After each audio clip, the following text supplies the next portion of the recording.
Assalamu alaikum. Today's discussion is going to be all about a truly fascinating topic, that is photoelectric effect. Here we will apply some amazing physics concept that reveal us how light can actually make electron jump out of the metal surface. So without any further delay, let's get a start with our topic. Basically, the photoelectric effect is the process in which a light of a suitable frequency falls on the surface of a metal, due to which loosely bound electrons absorb energy and emit out of the surface.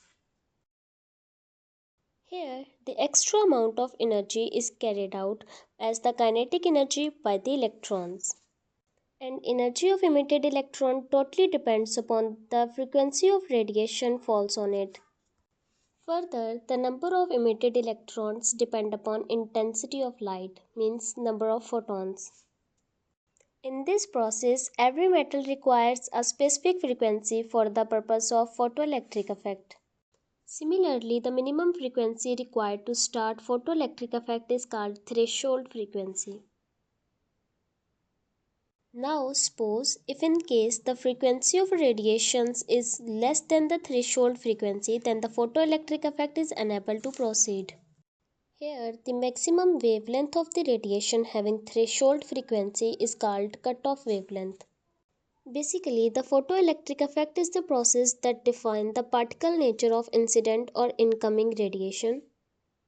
Further, when these emitted electrons start to flow within a conductor, it produces photocurrent, and it totally depends upon the intensity of the radiation falls on it.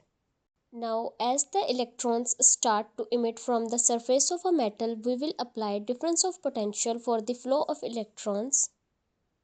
Here, there is two type of potential. One of them is positive potential and another one is negative potential. Now, let's discuss them one by one.